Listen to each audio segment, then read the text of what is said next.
Une petite question. Penses-tu que l'Atlantide pourrait avoir existé? Elle demeure l'un des plus grands mystères de l'histoire. Sa légende a commencé avec Platon, il y a très longtemps en Grèce ancienne.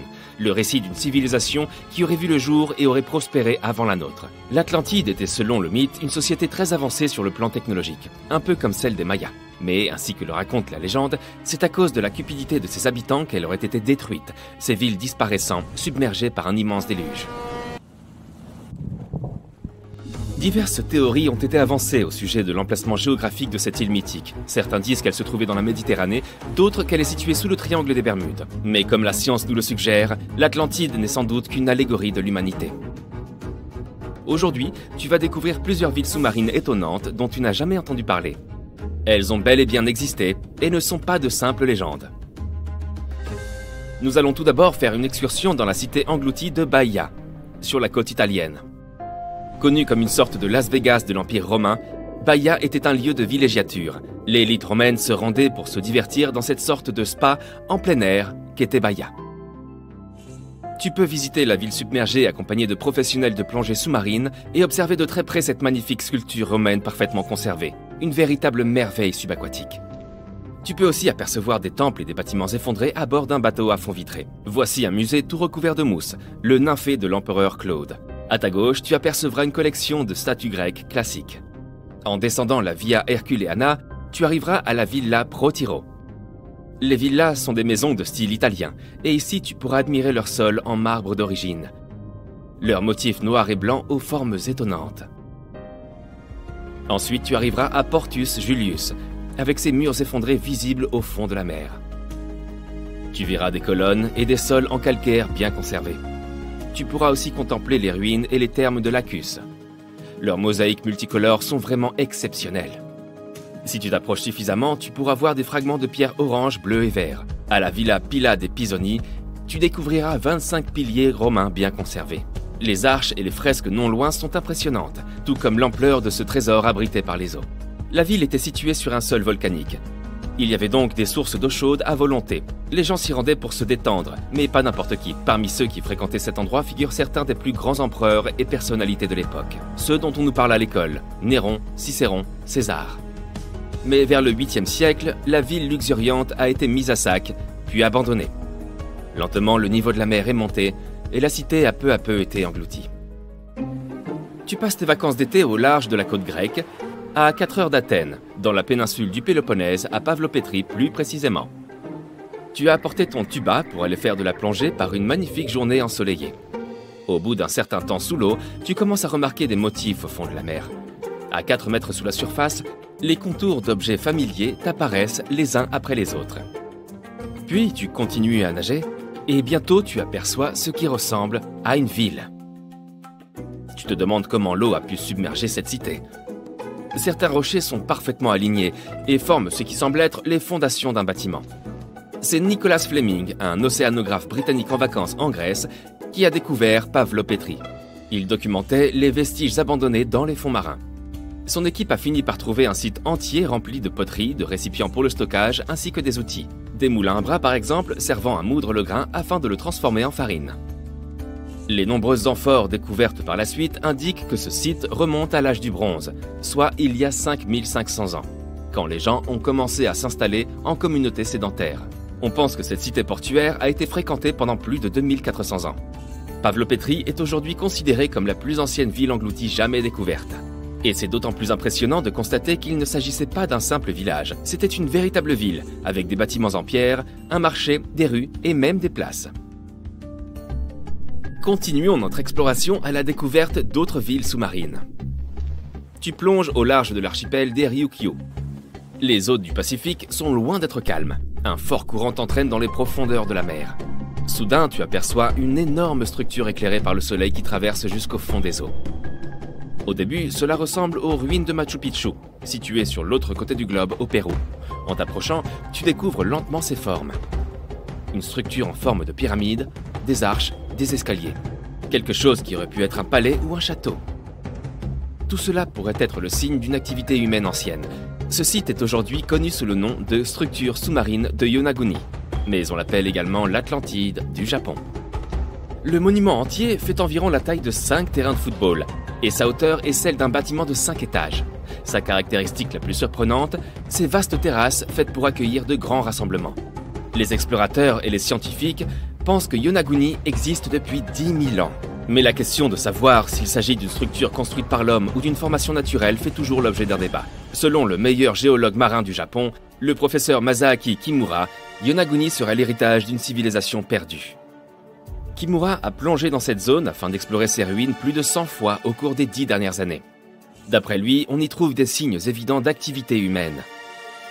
Le bassin triangulaire, situé à la surface du monument, est caractéristique, par sa forme symbolique, des fontaines historiques de la région. Il y a aussi une tortue géante sculptée sur le flanc oriental de la structure. Et selon Kimura, les tortues ont une signification culturelle importante. Plusieurs fragments d'outils en pierre ont été retrouvés sur le site. Ils auraient été fabriqués il y a 10 000 ans. Cependant, tous les scientifiques ne sont pas convaincus. Nombreux sont ceux qui pensent que Yonaguni est le résultat de milliers d'années d'érosion. Le fait que le monument soit composé d'un seul bloc de roche les pousse à croire qu'il n'est pas d'origine humaine. Ses arêtes, ainsi que ses surfaces planes, ressemblent à cette formation naturelle présente en Irlande du Nord, et connue sous le nom de chaussée des géants. Un ensemble de colonnes de basalte imbriquées fait penser au parvis d'un palais. Mais celles-ci sont plus probablement le résultat de l'activité volcanique locale. Continuons ensemble notre exploration sous la surface. La prochaine étape de notre voyage est l'une des villes sous-marines les plus célèbres au monde, et aujourd'hui transformée en parc archéologique. La ville de Port-Royal en Jamaïque n'existe plus que sous la surface. Mais en 1692, c'était l'une des cités les plus riches de l'hémisphère occidental. Port-Royal était alors un centre important de l'Empire britannique. Son activité commerciale attirait des voyageurs provenant des 4 coins du monde. C'était aussi le foyer des véritables pirates des Caraïbes. Mais au matin du 7 juin 1692, le sort des habitants de Port-Royal a pris une tournure absolument inattendue. Les tavernes et les restaurants, toujours débordants de vie, se sont mis à trembler. La population s'est réveillée au milieu d'un immense séisme dont la magnitude est estimée aujourd'hui à 7,5 sur l'échelle de Richter. Un des survivants a dit avoir vu la terre s'ouvrir et engloutir toute la ville. Ce qu'il a affirmé pourrait être vrai, car l'agglomération était principalement construite sur du sable. Le sol a littéralement aspiré les bâtiments, les routes et tout ce qui s'y trouvait là. Des geysers sont entrés en éruption et finalement des vagues hautes comme des immeubles de 10 étages se sont abattus sur la ville. Environ 13 hectares ont disparu sous l'eau. Et étonnamment, la plupart de ces vestiges du XVIIe siècle reposent en bon état à 12 mètres de profondeur. Dans ces ruines, les archéologues ont trouvé des tavernes, des entrepôts, des cuisines et des bâtiments de loisirs utilisés à des fins diverses. Tu peux aussi voir la grande statue d'un lion, un pont submergé ainsi que de nombreuses arches pittoresques. Et si on allait faire un tour en Inde, non loin de son littoral, se trouve une autre merveille. Un site que l'on a nommé la cité perdue de Cambay, qui repose dans le golfe du même nom. Elle est restée cachée jusqu'en 2001, jusqu'à ce que l'Institut national des technologies océaniques décide d'aller analyser l'eau de la zone. Grâce à la technologie du sonar qui envoie une sonde sonore jusqu'au fond de la mer, l'équipe de l'Institut a fait une découverte, très loin sous la surface.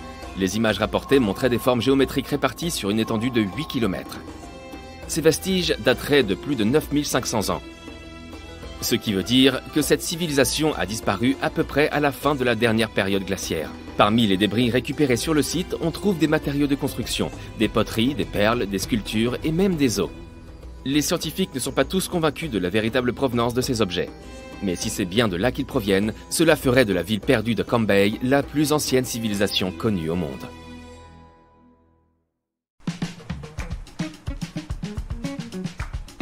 Tu sais nager ? Bien, car tu vas voyager vers l'endroit le plus profond de l'océan Pacifique. Mets tes palmes. Le fond le plus abyssal de la fosse des Mariannes t'attend. Maintenant, entre dans l'eau. Vraiment, allez ! Très bien. 30 cm sous l'eau. C'est la profondeur à laquelle tu peux nager sans équipement, comme un masque par exemple. Hé, regarde, ce doit être des touristes. Ou bien des baleines. 3 mètres sous l'eau. C'est un peu plus profond que les piscines publiques ou les plages des États-Unis. Tu peux voir des poissons colorés et même du phytoplancton qui se nourrit des rayons du soleil. 8 mètres de profondeur. C'est à ce niveau que se trouvent les fondations de la ville flottante de Venise, en Italie. Ces bâtisseurs ont posé des colonnes à cette profondeur, sur lesquelles ils ont ensuite construit les maisons et les rues. 10 mètres sous l'eau. tu commences à ressentir une forte pression. À la surface, tu te trouves sous la pression atmosphérique, 1 kg force par centimètre carré. Mais ici, à 10 mètres, cette pression est doublée. Toutes les poches d'air de ton corps, dont tes poumons ou tes oreilles par exemple, commencent à se comprimer à cause de cette pression, ce qui te met mal à l'aise. Mais ne t'inquiète pas, tes organes sont souples et élastiques. Tu peux continuer à descendre. 12 mètres sous l'eau. Oups, tu commences à manquer d'air. Une personne peut en moyenne retenir sa respiration pendant 30 à 90 secondes. L'impressionnant record actuel est de 24 minutes et 37 secondes. Bon, tu auras besoin d'un équipement de plongée pour continuer ta descente. Et voilà, tu prends de la bouteille, dis donc. Les touristes plongent à cette profondeur pour observer les récifs et les coraux. Tu n'as pas besoin de compétences particulières pour cela, mais tu ne peux pas plonger plus profond sans formation ni permis. 14 mètres de profondeur. Fais attention, des requins nagent par ici à la recherche de nourriture. Parfois, les touristes descendent à cette profondeur dans une cage sécurisée pour voir ces bêtes de près. Il vaut mieux rester à l'écart de ces prédateurs et ne pas attirer leur attention. Assure-toi donc de ne pas porter de bijoux brillants. Les requins adorent ce genre de choses. 19 mètres sous l'eau. À cette profondeur, tu pourrais voir le laboratoire Aquarius Reef Base de Floride. Il s'agit d'un bâtiment entier avec des pièces pour explorer les fonds marins, le tout accessible par une trappe. 32 mètres de profondeur. Tu vois une étrange cloche suspendue à une chaîne. Les gens utilisaient cet objet pour plonger en eau profonde il y a environ 400 ans. Ils descendaient une cloche depuis un bateau au moyen de chaînes avec des plongeurs à l'intérieur. Il y avait assez d'air dans la cloche pour qu'ils puissent respirer. De cette façon, ils pouvaient explorer les navires naufragés et récupérer leurs trésors. 42 mètres. À cette profondeur, tu trouveras une ville entière engloutie dans le lac Qiandao en Chine. Tu peux encore y voir des rues, des maisons et des temples. 100 mètres. Waouh! Tu as failli percuter une énorme baleine bleue. Comment as-tu pu ne pas la voir? Ces animaux qui font la taille de 2 wagons de train plongent généralement à cette profondeur. Chut! Écoutons-les chanter quelques instants. C'est magnifique. Continuons. 200 mètres. C'est là qu'une grande partie de la vie océanique s'arrête. Les rayons du soleil pénètrent à peine plus bas. Au-dessous, il n'y a plus que des poissons très étranges comme cette baudroie que tu vois là. S'ils sont si bizarres d'aspect, c'est parce qu'ils ont dû s'adapter à la haute pression qui règne ici. 214 mètres sous l'eau.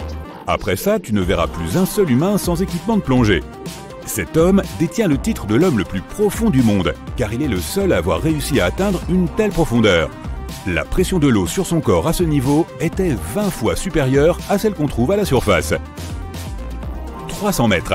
C'était quoi ce bruit? Oh là, un sous-marin! C'est la profondeur maximale à laquelle ils peuvent descendre. Certains d'entre eux peuvent atteindre une vitesse de 42 km/h. Fait amusant, une autruche peut courir 2 fois plus vite, mais elle ne sait pas nager. 332 mètres. Tu peux dire au revoir à ce plongeur, tu n'en verras pas au-delà de ce point. Le record du monde a été établi dans la mer Rouge. Il n'a fallu que 12 minutes au plongeur pour atteindre cette profondeur. Mais il lui a fallu 15 heures pour revenir à la surface, afin d'éviter l'accident de décompression.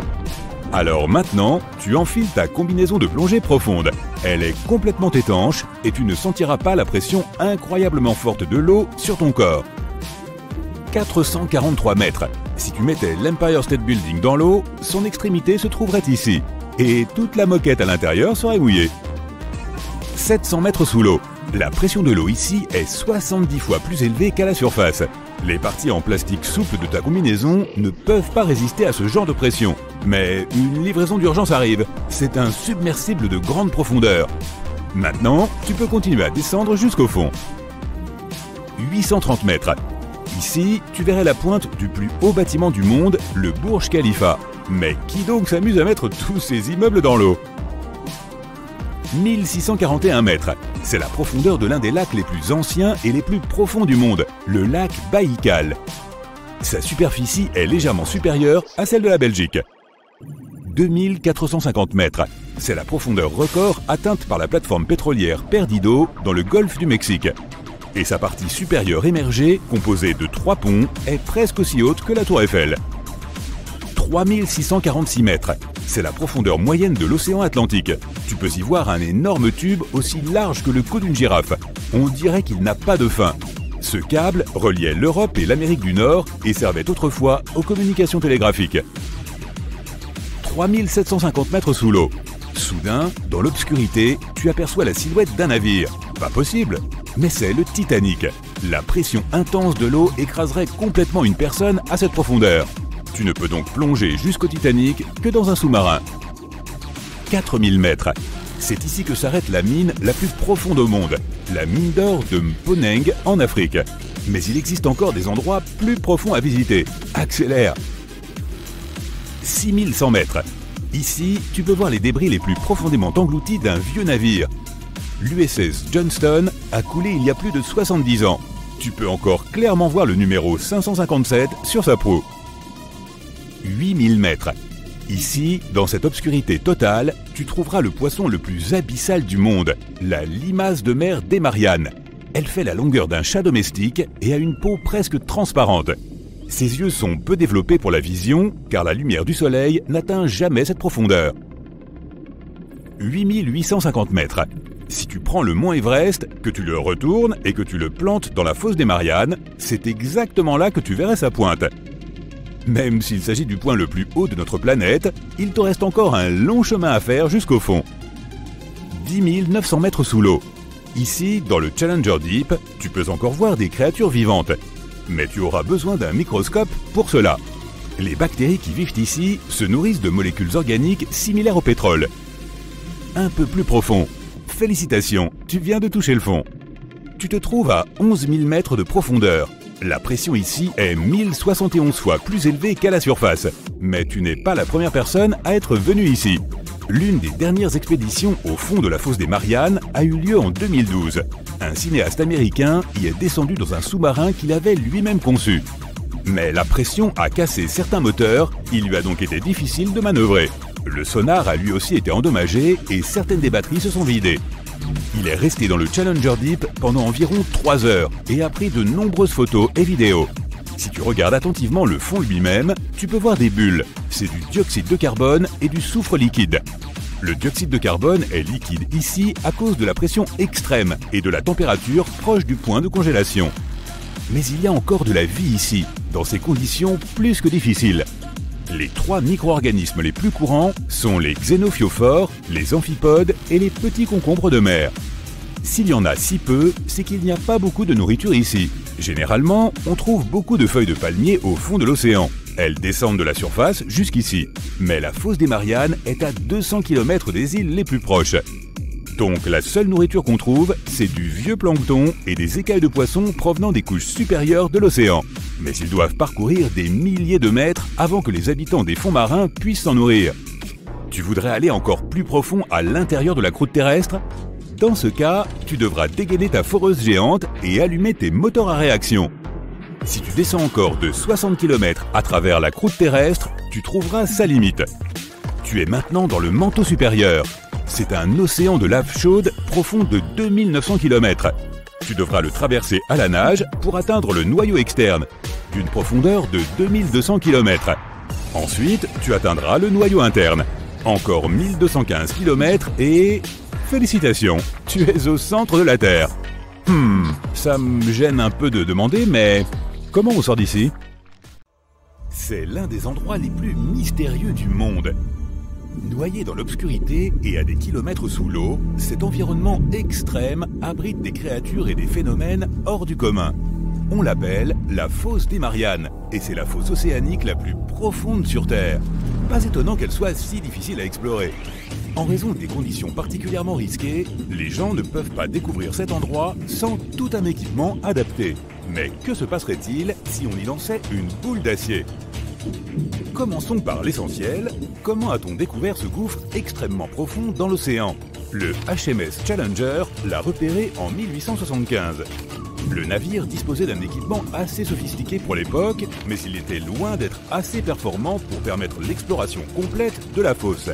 Quelques décennies plus tard, en 1951, un autre navire, le HMS Challenger 2, est revenu sur les lieux mieux préparé. Le navire était doté d'un échosondeur et a pu prendre des mesures précises de ce qui semblait être le point le plus profond de la surface de notre planète. Si l'on observe en 2D, on constate que la tranchée mesure en moyenne 2400 km de long et 69 km de large. Lorsqu'on l'observe d'en haut, elle ressemble à une cicatrice en forme de croissant. Rien d'extraordinaire jusqu'ici, non? Eh bien, si on tendait un fil depuis la surface de l'océan jusqu'au point le plus profond de la fosse, on obtiendrait une longueur stupéfiante de 11 km. Si nous étions capables de déplacer physiquement le mont Everest, qui est la plus haute montagne de la Terre, pour recouvrir la fosse des Mariannes, cela ne serait toujours pas suffisant. Il manquerait encore environ 1,5 km. La fosse des Mariannes est tellement profonde qu'elle est presque entièrement plongée dans l'obscurité, car la lumière a du mal à atteindre des distances aussi extrêmes sous l'eau. La température n'est pas non plus très accueillante, quelques degrés seulement au-dessus du point de congélation. Mais la caractéristique la plus dangereuse de toutes est la pression de l'eau. Au point le plus profond de la tranchée, elle y est environ 1000 fois supérieure à la pression atmosphérique standard. Très peu de personnes ont déjà tenté de descendre dans la fosse des Mariannes. En fait, la première tentative organisée a eu lieu il y a plus de 60 ans. Elle a été réalisée par Jacques Piccard et Don Walsh dans un submersible. Ils n'ont mis que 5 heures environ pour descendre et ont passé à peine 20 minutes au fond. Hélas, ils n'ont pas pu prendre de photos, jusqu'à ce que ces deux scientifiques parviennent à descendre. Les scientifiques pensaient qu'il n'y avait que peu ou pas de chances que la vie puisse exister là-dessous, étant donné les conditions, notamment la pression extrême. Mais alors qu'ils étaient au fond, le projecteur du submersible a repéré une créature. Et de fait, c'était une créature toute plate. Comme tu peux l'imaginer, les ressources sont très rares ici. Quel genre de créature peut bien habiter là en bas? Et comment font-elles pour survivre, compte tenu de la rudesse de l'environnement? Étonnamment, la faune et la flore de la fosse des Mariannes sont assez prolifiques. Certaines de ces créatures se nourrissent de substances chimiques pour survivre, comme le méthane ou le soufre, tandis que d'autres types de poissons s'alimentent de créatures marines plus faibles qu'eux dans la chaîne alimentaire. Les êtres vivants les plus communs que l'on trouve ici sont les xénophyophores, les amphipodes et les petits concombres de mer. Certains d'entre eux se sont adaptés en renforçant peu à peu leur coquille grâce à l'aluminium tiré de l'eau de mer. Des créatures plus petites, comme les microbes, ont évolué en absorbant des émanations chimiques émises lorsque l'eau de mer frappe les rochers sous-marins. Mais la star de la région en termes de faune et de flore, selon les scientifiques, c'est la limace de mer des Mariannes. Elle est petite, de 8 à 23 cm, translucide et dépourvue d'écailles, mais c'est le prédateur principal de la zone. Il n'est pas étonnant que certaines personnes aient commencé à croire que l'ancien mégalodon pourrait encore vivre ici. Tu te demandes peut-être ce qu'était un mégalodon. C'était le plus grand prédateur jamais connu dans l'histoire de notre planète. En fait, le plus grand et le plus méchant requin qui ait jamais vécu. Les scientifiques pensent qu'il a disparu depuis un bon moment, et l'idée qu'il puisse encore se cacher dans la fosse des Mariannes n'est pas franchement argumentée. Le mégalodon aurait dû apprendre à naviguer dans l'obscurité totale. Il aurait dû être bioluminescent ou évoluer pour avoir des yeux énormes. De plus, en raison de sa taille comparable à celle d'un bus scolaire, ce monstre des océans aurait eu besoin de beaucoup de nourriture. Les microbes et les petits escargots n'auraient pas fait l'affaire. Alors, si une bille d'acier était lâchée dans la fosse, quel serait son effet sur celle-ci? La boule serait-elle assez solide pour supporter une telle pression? Examinons les aspects scientifiques de la question. Si nous supposons qu'il s'agit d'une grosse bille d'acier, la pression exercée au fond de la fosse ne serait pas suffisante pour l'affecter réellement et causer de vrais dégâts. Il lui faudrait cependant 12 bonnes minutes pour atteindre le fond de l'océan. Et la température alors? Eh bien, il s'avère que la différence de température entre la surface et le fond de la fosse est assez impressionnante. Cela devrait donc faire rétrécir un peu la bille. Mais de nouveau, une fois que la bille serait remontée à la surface, elle retrouverait tout simplement son état normal. Cela dit, si elle devait rester coincée là, il faudrait répondre à une autre question intéressante. La corrosion l'affecterait-elle? La corrosion de l'acier dépend fortement de la quantité d'oxygène dans l'eau. La quantité d'oxygène dissous dans l'eau reste constante à des profondeurs supérieures à 5 km. Je vais t'épargner les calculs, mais il faudrait plus de 10 000 ans pour que notre bille d'acier rouille complètement sous la mer. Évidemment, maintenant, je ne peux pas m'empêcher de me demander ce qu'il nous faudrait à nous, les humains, pour pouvoir survivre à des profondeurs aussi extrêmes. Voyons ce qui a été utilisé dans le passé pour explorer ce lieu mystérieux. Une petite chose appelée mousse syntactique. Pourquoi? Parce que c'est le seul matériau qui peut à la fois flotter et résister à la pression ambiante. Sans cette sorte de protection, nos poumons ne survivraient pas longtemps. De plus, la pression de l'eau enverrait du liquide dans nos bouches, remplaçant ainsi l'oxygène dont nous avons tant besoin par de l'eau. Enfin, il faudrait absolument être capable de revenir à la surface rapidement si les choses ne se passaient pas comme prévu. L'un des appareils qui a déjà effectué une plongée profonde ici était lesté avec des poids d'acier de 450 kg pour lui permettre de couler. Ces poids étaient reliés au navire par un type de fil spécial dont la durée de corrosion dans l'eau de mer était augmentée de 11 à 13 heures, au cas où quelque chose ne se passerait pas comme prévu et qu'il devrait remonter à la surface en urgence. Étant donné les conditions difficiles qui règnent ici, le problème de l'approvisionnement en oxygène est également crucial. Tout véhicule souhaitant descendre dans la fosse des Mariannes devra envisager un dispositif permettant de recycler l'air afin de réduire la quantité d'oxygène à transporter. Et le dernier problème, mais non le moindre, serait l'électricité. Il n'y a évidemment pas de prise de courant en bas pour charger ton téléphone. Il faut donc que la batterie ait une autonomie suffisante pour assurer toutes les fonctions nécessaires. Communication, approvisionnement en oxygène, dispositif d'éclairage, etc. Mais aucun de ces problèmes ne semble plus être vraiment un défi, puisque depuis peu, il est possible de faire une excursion jusque dans la fosse des Mariannes. 3 chanceux ont participé à ce projet en 2020. Ils ont été immergés dans une sphère en titane de 9 cm d'épaisseur. Cela leur a permis de ne ressentir aucun changement de pression, ni aucun stress physiologique. Chacun des passagers a effectué un voyage individuel d'une durée estimée à environ 14 heures. La descente elle-même a duré plus de 4 heures. Une fois arrivés en bas, ils ont eu la chance d'observer certaines des créatures les plus extraordinaires de la planète. Et ensuite, il était temps d'entamer leur remontée de 4 heures vers la surface. La fosse des Mariannes est l'endroit le plus profond et probablement le plus mystérieux de la planète, quoi que cela veuille dire. Des créatures bizarres telles que le poisson pêcheur des profondeurs, le requin lutin et l'exanquiforme, le poisson fantôme ou encore le poisson hachette vivent dans une fosse en forme de croissant dans le Pacifique occidental. 3 personnes seulement sont descendues au fond à bord du Challenger Deep à l'extrémité sud de la fosse des Mariannes. Ici, à une profondeur de près de 3350 mètres, des cheminées laissent échapper du dioxyde de carbone et du soufre liquide.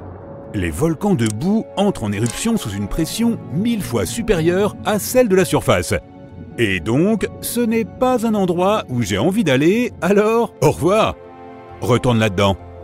D'accord, puisque tu as cliqué, oui, tu es sur le point de visiter des endroits tout aussi mystérieux et effrayants que la fosse des Mariannes. Ton premier arrêt est le Mexique, la péninsule du Yucatan pour être précis.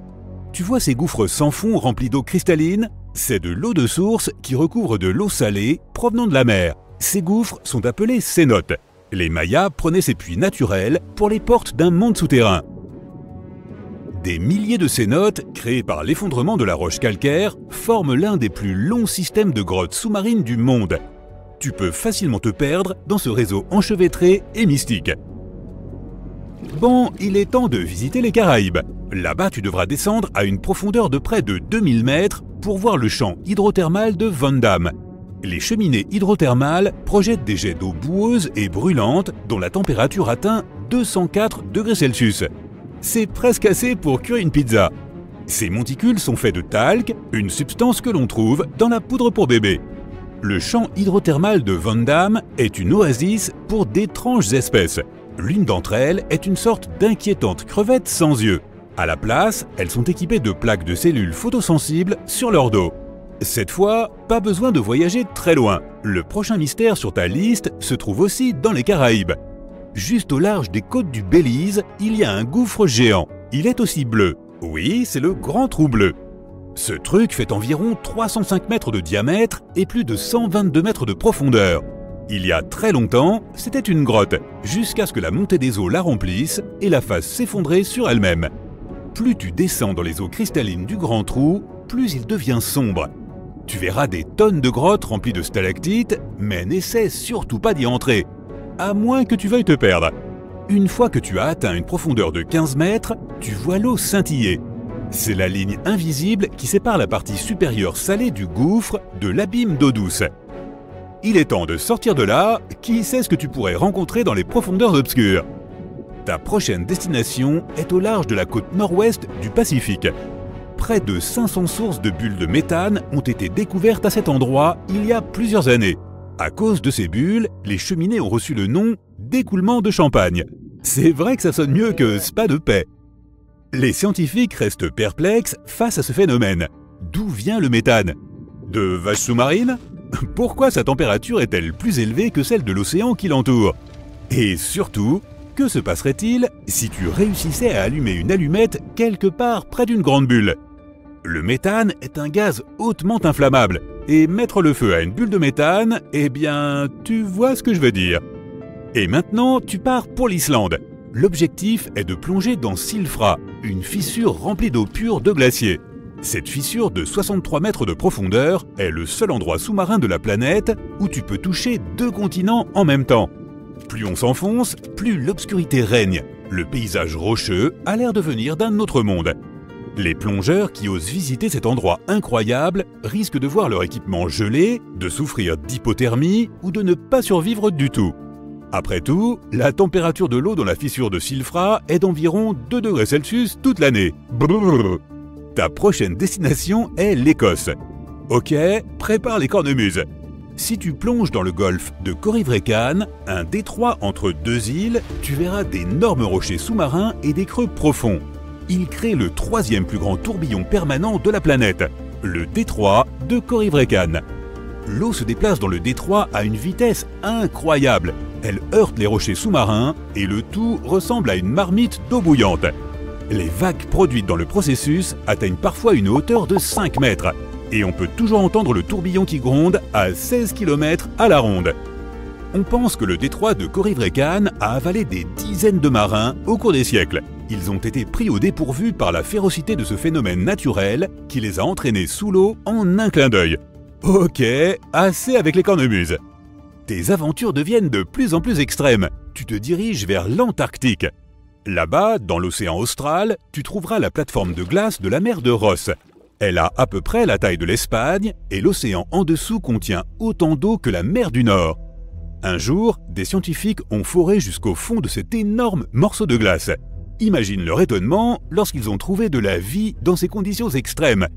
Les chercheurs ont découvert des dizaines d'espèces mystérieuses inconnues jusqu'alors. Les plus troublantes étaient des poissons qui nageaient à l'envers et des anémones de mer retournées, suspendus dans les eaux glaciales.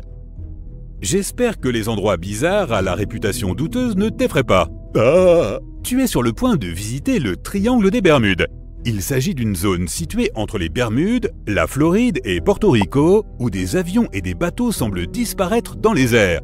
Ce lieu a attiré l'attention pour la première fois en 1945. C'est alors que 5 avions de la marine américaine ont disparu pendant un entraînement. Avant que le contact radio soit perdu, le chef de vol a dit « Nous entrons dans les eaux vives, quelque chose ne tourne pas rond ». Après cela, les avions et les 14 hommes qui les pilotaient ont disparu. Ce qui est encore plus effrayant, c'est qu'un avion de secours avec 13 personnes à bord n'est jamais revenu non plus. Certaines personnes pensent que la cité mythique de l'Atlantide se trouve au fond du triangle. Ils affirment que ses habitants utilisent des technologies extraterrestres pour couler des navires et faire tomber des avions. D'autres attribuent la faute à des phénomènes naturels rares et inconnus, par exemple des anomalies magnétiques ou des énormes poches de méthane inflammables. On recommence. Alors si un éclair enflammait une bulle de méthane géante près d'un navire ou d'un avion, cela pourrait probablement le faire couler sans laisser de traces, sauf l'odeur. Mais le méthane se trouve partout dans le monde et il ne se comporte jamais de cette façon. Certains experts ne sont pas sûrs qu'il y ait un mystère à expliquer quoi qu'il en soit. De nombreuses routes maritimes très fréquentées passent par cette zone. Pas étonnant que des navires et des avions y coulent plus que partout ailleurs. Prépare des vêtements chauds, tu pars à nouveau vers le nord. Ta destination est le cap Désolation au Groenland. Sympa comme endroit. En 2012, des chercheurs canadiens ont prélevé des échantillons d'eau dans cette zone. Et leur équipement est revenu à la surface avec des morceaux de corail accrochés dessus. C'est ainsi qu'un récif corallien d'eau froide a été découvert par hasard. Ces coraux rosés uniques peuvent facilement se passer de la lumière du soleil et vivent dans de forts courants à 914 mètres sous la surface. Un autre endroit unique à ne pas manquer se trouve entre le Groenland et la Sibérie. La dorsale de Gäkel est la partie la plus profonde et la plus éloignée du système mondial de dorsales médio-océaniques. À certains endroits, elle atteint une profondeur de plus de 5 km. Il est normal que les coins les plus sombres de ce monde sous-marin restent inexplorés. Des réactions chimiques fascinantes se déroulent au fond de la dorsale, produisant des fluides chauds riches en minéraux. Ils jaillissent des cheminées du plancher océanique comme des étudiants de première année lors d'une fête clandestine. Et comme ces cheminées sont isolées du reste de l'océan, ce sont des points chauds pour des créatures bizarres qu'on ne trouve nulle part ailleurs dans le monde. Ton prochain arrêt est juste au large des côtes de Cuba. Colonnes circulaires, sol pavé, structures symétriques en pierre, voilà à quoi ressemble la ville sous-marine cubaine. Que s'est-il passé ici? Comment une grande ville a-t-elle sombré à une profondeur de plus de 610 mètres? Beaucoup de gens pensent que ce sont les ruines d'une civilisation depuis longtemps oubliée. Mais les scientifiques ont des doutes. Ils affirment que la cité perdue n'est rien d'autre qu'un phénomène naturel apparu il y a environ 5 millions d'années. Les structures en forme de disques et de beignets apparaissent souvent autour des zones du plancher océanique où se libèrent les gaz naturels. Encore et toujours ces gaz. Lorsque tu viens visiter la mer des Sargasses, au milieu de l'océan Atlantique Nord, tu ne trouves pas ses côtes. Au lieu de cela, elle est entourée de puissants courants océaniques. Ce sont ces mêmes courants qui transforment la mer en une gigantesque formation d'algues brunes et denses. Au XIXe siècle, un navire français a été découvert dans la mer des Sargasses. Ses voiles étaient déployées, mais il n'y avait pas un seul membre d'équipage à bord. Cette disparition mystérieuse a longtemps laissé penser que ces algues étaient carnivores. La mer des Sargasses est en effet un endroit étrange. Elle est toujours étrangement calme et anormalement chaude, bien qu'elle soit entourée par les eaux glacées de l'océan Atlantique. Est-ce que l'un de ces endroits bizarres pourrait abriter le plus grand prédateur marin de tous les temps, le mégalodon? Les dents de ce requin géant, dont certaines sont plus grandes que la main d'un homme adulte, ont été retrouvées à peu près partout dans le monde. Mais comme ces créatures préféraient les eaux chaudes et peu profondes, elles vivaient le long des côtes de tous les continents, à l'exception de l'Antarctique. En d'autres termes, ce serait une perte de temps de chercher le prédateur géant dans les profondeurs de la fosse des Mariannes, au Groenland ou dans les cénotes mexicains. Mais alors, pourrait-il choisir les eaux des Caraïbes pour se cacher de l'agitation du monde moderne? Ne te fais pas d'illusions, rien ne prouve à ce jour l'existence du mégalodon. Ce n'était pas un animal timide et insaisissable. Et toujours est-il que personne n'a vu ce requin géant rôder dans les parages récemment, pas même près des spas de paix. Plus on descend, plus ils deviennent flippants. Tu es sur le point d'aller dans les profondeurs les plus sombres de l'océan et de vérifier si cette affirmation est vraie. Les créatures qui vivent ici sont elles aussi effrayantes que les gens le pensent. Tu descends à 40 mètres sous l'eau. Fais bien attention à ce qui se passe sous tes palmes. Oh mon Dieu, qu'est-ce que c'est que ce visage terrifiant à moitié caché dans le sable? C'est l'uranoscope. Tu peux rencontrer ce poisson dans l'est des États-Unis. Il s'enfouit dans le sable jusqu'à ce que des proies insouciantes s'approchent de lui. Ensuite, cette créature cauchemardesque lui inflige un choc électrique et, ma foi, dîne avec. Tu descends plus profondément jusqu'à 70 mètres sous la surface. C'est là que tu aperçois une créature colorée et toute bouffie qui ne mesure pas plus de 30 cm de long. C'est le Neoclinus blanchardi. Au début, le poisson semble être inoffensif. Ah, ok, mais seulement si on ne le provoque pas. Quand cet animal est agité, il ouvre son énorme bouche pour repousser les prédateurs. Cette tactique de défense est un spectacle à la fois surprenant et effrayant. Heureusement, ce poisson ne représente aucune menace pour les gens. La créature que tu vois ensuite peut confortablement vivre dans des eaux peu profondes. Mais toi, tu la rencontres à une profondeur de 300 mètres. Tu n'as même pas besoin de te demander pourquoi on appelle cet animal l'étoile fragile de Game of Thrones. Contrairement aux étoiles de mer qui rampent lentement sur le fond marin, cette créature se déplace rapidement. Elle agite ses bras longs et flexibles pour se rendre du point A au point B. Son corps est protégé par une coquille dure en carbonate de calcium. On connaît aussi ces créatures sous le nom d'étoiles serpentines. Elles sont minuscules et se logent facilement dans les recoins, les fissures et les petites crevasses des rochers. À une profondeur de 600 mètres, on rencontre le calamar géant. Pendant longtemps, on a cru qu'il s'agissait d'une créature de légende plutôt que d'un véritable animal. Le calmar géant a été filmé pour la première fois en 2001. Et il est vraiment aussi gros que son nom l'indique. Les yeux de la créature font la taille d'un ballon de football. Et le calamar lui-même peut peser jusqu'à 270 kg. À près de 900 mètres de profondeur, un autre horrible animal te fait peur. Il est un peu rouge et plutôt petit, il ne dépasse pas les 30 cm de long.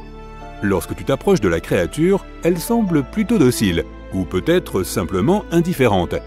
Le vampire des abysses, c'est le nom de la bestiole, ressemble à un parapluie avec des tentacules. Il ne produit même pas d'encre, alors laisse-le tranquille. Peu après, à une profondeur de 1000 mètres, tu rencontres le Scalélet féroce. Cette créature est un parasite. Il s'attache aux gros poissons, aux dauphins, aux baleines et parfois même aux humains. Puis, à l'aide de ses dents aiguisées et bien rangées, il arrache des morceaux de viande de la taille d'un biscuit. Ce vilain animal ne dépasse pas les 51 cm et vit dans la zone crépusculaire de l'océan.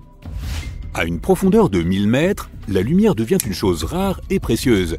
Les animaux qui vivent aussi loin de la surface doivent développer des caractéristiques inhabituelles pour survivre. C'est ainsi que le poisson revenant a fini par avoir une tête transparente et deux yeux super sensibles en forme de tonneau. À l'heure actuelle, et comme toujours, ils sont pointés vers le haut, ce qui permet au poisson de voir ses proies potentielles. Donc, toi aussi.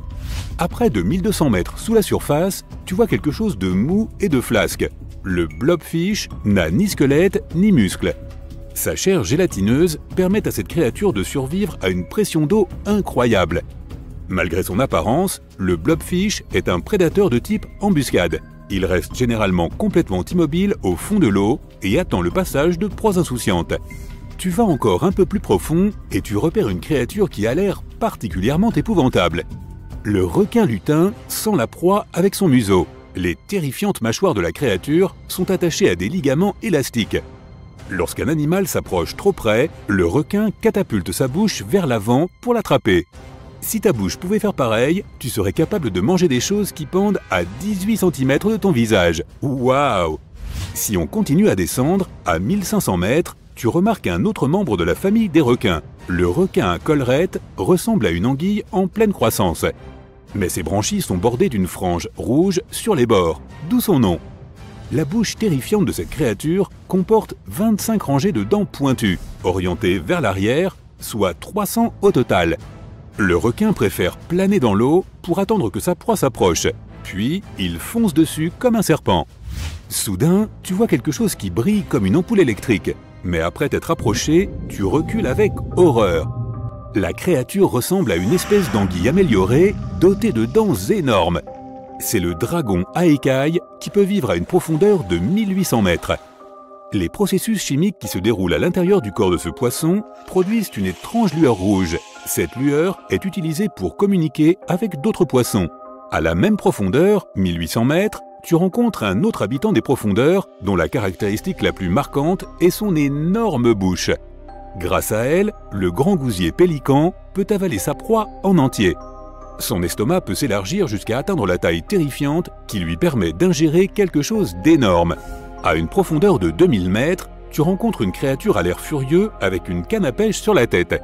Il s'agit du poisson-pêcheur. L'animal a une épine dorsale bizarre, mais ce ne sont que les femelles qui en sont dotées. Elles passent au-dessus de leur bouche et possèdent un leurre à son extrémité, une chair lumineuse qui appâte les poissons. Le poisson-pêcheur a une si grande bouche et son corps est si flexible qu'il peut avaler des animaux 2 fois plus gros que lui. Tu es à 2100 mètres de profondeur quand tu vois un autre poisson qui brille dans le noir. Le dragon abyssal est une créature rusée, dont les organes lumineux sont disposés le long de son ventre. Cette bête effrayante a également des lumières brillantes à côté de ses yeux. Elle aide l'animal à trouver des proies et à attirer des partenaires potentiels. À la même profondeur, tu aperçois également une énorme batynome. Mais contrairement aux cloportes que tu peux trouver dans ton jardin, celle-ci mesure au moins 51 cm de long. C'est un isopode géant et il est en effet apparenté aux cloportes, ainsi qu'aux crabes et aux crevettes. Ces créatures peuvent paraître un peu effrayantes, mais elles sont inoffensives. Elles s'alimentent des autres animaux des profondeurs, mais seulement après leur mort. Ok. À une profondeur de 4000 mètres, tu vois que le fond de l'océan est devenu un peu moelleux. C'est parce qu'il est couvert de vers zombies. Ces créatures atteignent rarement plus de 5 cm de long. Et pourtant, elles peuvent décomposer des animaux assez gros, tellement l'acide qu'elles produisent est puissant. L'aspect de plumes des vers leur donne l'apparence de plantes, mais la vérité est que ces créatures grignotent les os durs comme le roc des plus grands animaux du monde, comme les baleines. Le poisson Hypnops t'effraie presque au point de te faire perdre la tête. Cette créature a une paire de grandes plaques ovales verdâtres sur le dessus de sa tête et n'a pas d'yeux. Les experts pensent que ces membranes osseuses détectent la lumière provenant des prédateurs, ce qui permet de sauver la vie du poisson. Tu es maintenant à 5 km sous la surface, et c'est là que tu repères quelque chose de bizarre au fond. C'est bien un poisson, mais il se tient au fond de l'océan sur 3 longues pattes rigides. Ah, c'est le poisson trépied, plus curieux qu'effrayant en réalité. Cette créature s'est adaptée à l'obscurité presque totale en renonçant à sa vision. Elle doit compter sur les vibrations et le toucher pour sentir ses proies. En plus, le poisson utilise ses nageoires comme mains pour transporter la nourriture directement dans sa bouche. Tu n'as pas le temps d'aller plus loin avant de repérer le poisson sans visage. Cette créature, un peu laide, disons-le, n'a pas d'yeux. Et sa bouche, qui sourit comme la Joconde, se trouve sous son corps. Pour la première fois, le brome sans tête, qui est le nom officiel de la créature, a été vu il y a plus d'1 siècle. La fois suivante, c'était en 2017. Lorsque tu atteins une profondeur de 10 km sous la surface, tu tombes sur les concombres de mer. Ces étranges créatures sont beaucoup plus grosses que leurs congénères des eaux peu profondes. Ils passent la plupart de leur temps sur le fond marin, mais s'ils ont besoin d'échapper aux prédateurs, ils sont capables de s'enfuir à la nage. Les concombres des profondeurs ont une couleur violacée brillante, de minuscules pieds et des tentacules tout autour de leur bouche. Mignon. La question est, pourquoi ces créatures des profondeurs ont-elles l'air si effrayantes? La vie est très différente là-bas en bas. Il existe une énorme pression de l'eau, un manque de nourriture et une obscurité constante. Il faut s'adapter pour survivre dans des conditions aussi extrêmes, d'où ces physiques étranges. Nombre de créatures d'épouvante pullulent, bien loin de la surface, comme ce vampire des abysses, qui vit à près de 1000 mètres de profondeur, dans une obscurité quasi totale. Ce calmar possède une cape semblable à celle d'un vampire, et c'est à cela qu'il doit son surnom. Dans les profondeurs de l'océan, il ne peut pas utiliser d'encre pour se défendre. Cet animal a donc développé une tactique inhabituelle. Il se met à luire légèrement pour effrayer ses prédateurs. Si cette tactique échoue, le vampire des abysses peut retourner son corps comme un gant, révélant de petites épines. Son nom scientifique de Vampirotetis infernalis se traduit littéralement par « calmar, vampire des enfers ». Mais en dépit de son aspect terrifiant, c'est une créature marine parmi les plus inoffensives. La créature que nous venons d'évoquer ne venait pas de l'espace, mais cet objet-ci en revient très certainement. Avant que SpaceX ne se mette à concevoir des fusées réutilisables, la NASA se contentait simplement de larguer les anciennes après avoir propulsé ses astronautes dans l'espace, la plupart du temps au-dessus d'un océan ou d'un désert. En 2012, une expédition financée par Jeff Bezos s'est mise en quête de la fusée d'Apollo 11. On est parvenu à la retrouver au moyen de sonar, mais elle était dans un état déplorable. Elle gisait au fond de l'océan, non loin du site prévu. L'équipe est néanmoins parvenue à sauver l'un des moteurs et à en reconstruire 2. La cité perdue la plus célèbre est bien évidemment l'Atlantide, mais hélas, nous ne l'avons toujours pas découverte. Cependant, la cité de Thonis Héracléon n'était également qu'un mythe jusqu'à ce qu'un pilote britannique aperçoive quelque chose qui ressemblait à une ville engloutie en survolant la mer Méditerranée. Il l'a signalé, et 60 ans plus tard, une équipe de plongeurs s'y est rendue. Ils ont été stupéfaits de découvrir une cité tout entière sous les eaux. Elle regorgeait d'artefacts qui pourraient nous en dire long sur l'histoire de ces lieux. Aujourd'hui, c'est l'un des sites archéologiques sous-marins les plus prisés au monde. On pense que c'est la montée des mers qui aurait entraîné toute la ville sous les flots. Le Titanic a coulé en 1912 et son épave n'a été officiellement retrouvée que 74 ans plus tard. Mais en réalité, c'est un pêcheur qui aurait découvert le Titanic 8 ans plus tôt, alors qu'il pêchait dans l'océan Atlantique. Il remontait ses filets quand il a vu qu'une tête y était coincée. Fort heureusement, ce n'était que la tête d'une poupée. Des années plus tard, bien après le décès du pêcheur, son fils a fini par revendre cette poupée à une collectionneuse. Après de nombreuses recherches sur chaque personne qui possédait un jouet en porcelaine à bord du Titanic, elle a enfin retrouvé sa propriétaire. Une certaine Eva Hart se trouvait à bord et avait avec elle une poupée. Eva avait survécu à la catastrophe par miracle, mais pas son jouet. Elle avait même écrit au sujet de la poupée dans son journal, et chaque détail correspondait mot pour mot à la découverte du pêcheur. Le poisson trépied vit dans les profondeurs de la zone abyssopélagique, à environ 6000 mètres sous la surface. Il est adapté à la vie dans les abîmes et utilise ses nageoires et chasses pour demeurer au fond, immobile. Cette créature n'a pas de grands yeux, mais même si elle en avait, ceux-ci ne seraient guillemets d'aucune utilité dans l'obscurité. Au lieu de cela, le poisson trépied utilise ses nageoires comme des antennes pour détecter tout mouvement dans l'eau. Cette créature n'a pas beaucoup de chance en ce qui concerne sa vie amoureuse. Elle a donc dû développer des tactiques uniques pour se reproduire. C'est ainsi que ces poissons sont devenus hermaphrodites. L'étrange créature suivante est le poisson lézard. Sa grande bouche est bardée de dents tranchantes comme des lames de rasoir et surplombée de grands yeux globuleux qu'il utilise pour la chasse. Tout cela rend l'animal proprement terrifiant. Le poisson lézard vit à une profondeur d'environ 3300 mètres, dans la zone bathypélagique où aucune lumière ne filtre. Cette aberration de la nature se nourrit essentiellement de tout ce qui peut entrer dans sa bouche, des petits poissons aux autres poissons lézards. D'un autre côté, s'ils ont la chance d'apercevoir l'un de leurs congénères, ils en tombent probablement amoureux, car trouver un partenaire à de telles profondeurs n'est pas une tâche aisée. Tout comme le poisson trépied, le poisson lézard peut être à la fois mâle et femelle. Quand vous pensez à une rivière, vous l'imaginez généralement sur Terre. Cependant, la nature peut parfois se montrer imprévisible, et elle a créé une rivière qui coule sous l'océan au large de la Californie. Elle s'écoule à une profondeur d'environ 3000 mètres.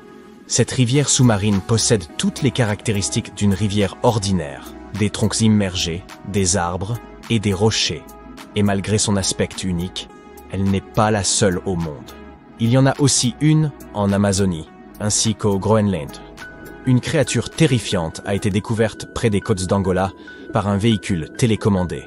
On dirait qu'elle n'a ni tête ni corps. Elle se trouvait à une profondeur d'environ 1300 mètres sous la surface. Après avoir effectué quelques recherches, les scientifiques en ont conclu qu'il ne s'agissait pas d'une créature de science-fiction. C'était juste un amas de siphonophores agglutinés ensemble. En 2015, un homme plongeait au large de Césarée lorsque quelque chose de brillant a attiré son attention. Il a tendu la main, s'en est saisi et s'est rendu compte qu'il s'agissait d'une pièce d'or. Après cela, il a examiné le fond marin et s'est aperçu qu'il y en avait encore davantage. Il a signalé sa découverte aux autorités locales, qui en ont conclu qu'il avait mis la main sur un ancien trésor arabe. Les pièces étaient en or massif de 24 carats et datant de près d'1 millier d'années. Mais en raison de la salinité et de la température idéale de l'eau, elles semblaient comme neuves. Ces pièces provenaient de la cargaison d'un navire qui avait été pris dans une tempête et avait malheureusement coulé. L'une des choses les plus étranges jamais découvertes a été retrouvée dans la mer Baltique. C'est une curiosité qui semble avoir été conçue par une civilisation extraterrestre. Ce sont des chercheurs suédois qui sont tombés dessus et ils n'avaient pratiquement aucune idée de ce que c'était. Il leur a fallu demander l'avis de nombreux autres scientifiques.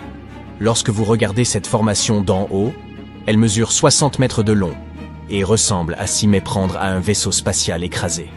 Il est difficile de croire qu'il s'agisse d'une formation naturelle. Mais au risque de vous surprendre, elle a absolument été créée par la nature, car la mer Baltique n'a cessé de l'éroder au fil du temps. Le plus probable, c'est que cette formation bizarre soit le résultat d'un tel processus. Un groupe de plongeurs à Madagascar a été sidéré de découvrir ce monstrueux couteau de plus de 2 mètres au fond de l'océan. Les théories n'ont pas tardé à se bousculer.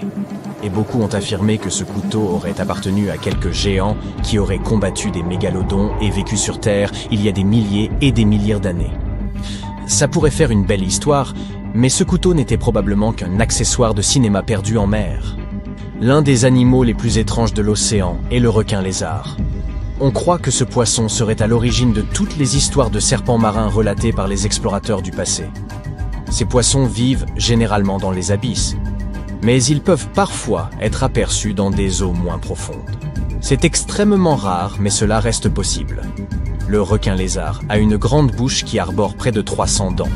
Il possède également un long corps semblable à celui d'un lézard, et il s'agit d'une espèce de requin vraiment unique.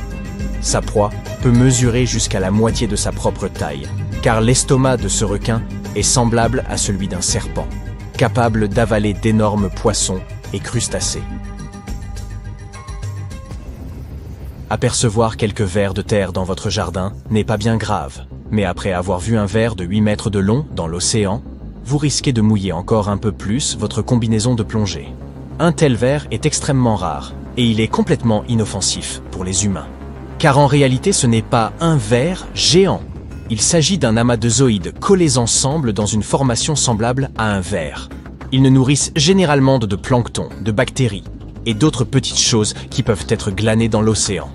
La chose la plus effrayante dans l'océan et qui soit 100% réelle est probablement le Magna Pinna, ou calmar araignée. Il peut être trouvé à une profondeur folle de plus de 6000 mètres sous la surface. Ce monstre ressemble à une sorte de Slenderman sous-marin, mais c'est juste un calmar avec de très longs tentacules, capable d'atteindre une taille terrifiante de 2,50 mètres. Cet animal n'a été observé qu'en de rares occasions. Et en gros, nous ne savons pas grand-chose au sujet de cette créature pour le moment.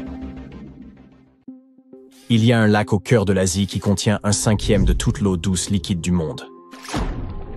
C'est plus que les 5 grands lacs réunis.